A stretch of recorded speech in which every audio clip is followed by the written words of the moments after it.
WWE is out here doing the most this week, and I mean that in every direction. We've got a WWE star getting arrested, Ludwig Kaiser, and somehow the story gets even weirder from there. We've got Dirty Dom basically calling out his own company on camera. We've got Clash in Italy dropping this Sunday with some of the most interesting betting odds we've seen in a while. And we've got MVP going nuclear on Triple H, no filter, no holding back. A lot to break down. Let's get into it.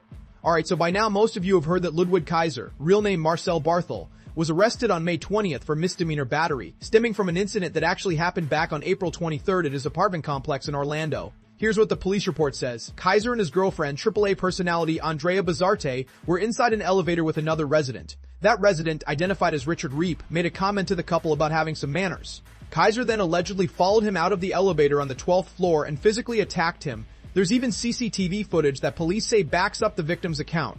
Kaiser entered a not guilty plea and was released on a $1,000 bond. Now, right after that arrest went public, a separate story started circulating. This version said the real reason Kaiser snapped is because Reap made an ice threat directed at Andrea Bazzarte. That's obviously a completely different situation and one that would make Kaiser look a whole lot more sympathetic.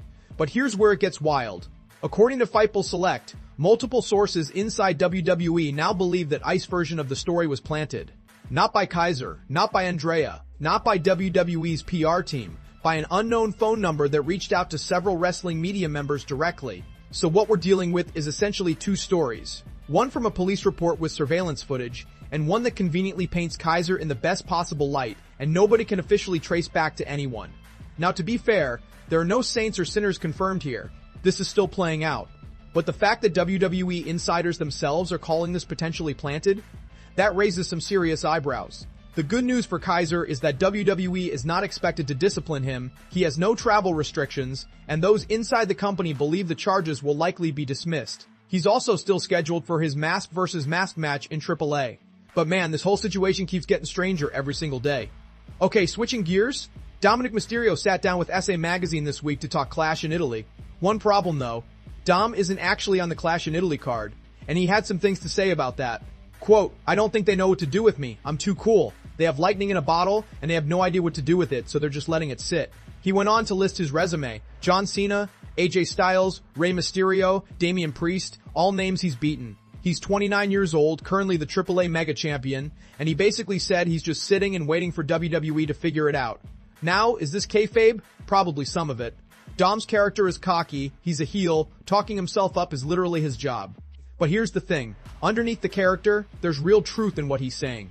Think about this. Dom beat John Cena at Survivor Series, the last person to pin Cena before retirement. That should have been a rocket ship moment. Instead, he lost the Intercontinental title to Penta earlier this year and has barely been a factor since. No Clash in Italy match, no clear direction. The guy has the tools. He can get heat like it's nothing. But WWE has just stalled on him.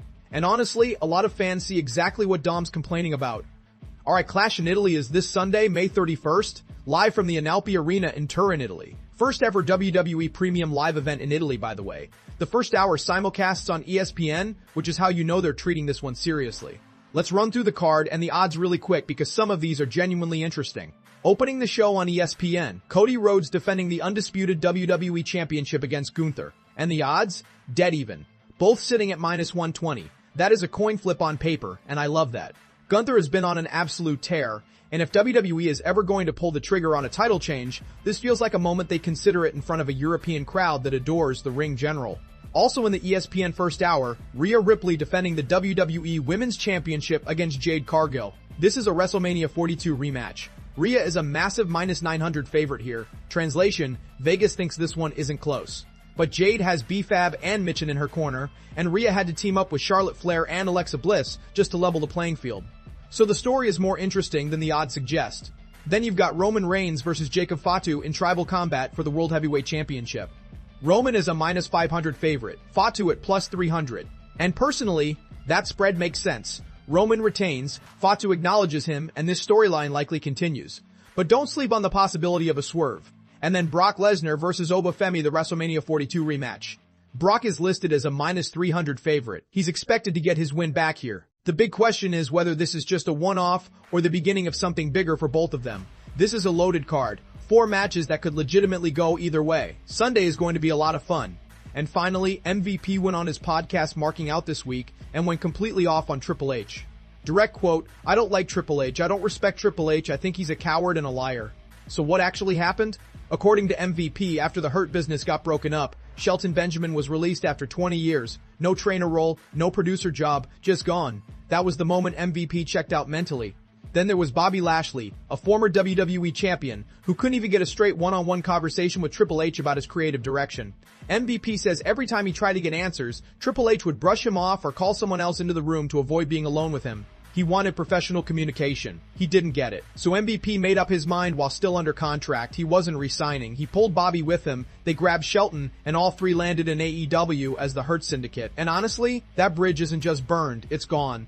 So that's where we're at this week. Kaiser's situation is still unfolding. Dom is frustrated and honestly kind of right. Clash in Italy is shaping up to be one of the better cards of the year, and MVP just put Triple H on blast in a way that's not going away quietly. Drop your predictions for Clash in Italy down in the comments. I want to know who you think walks out with gold.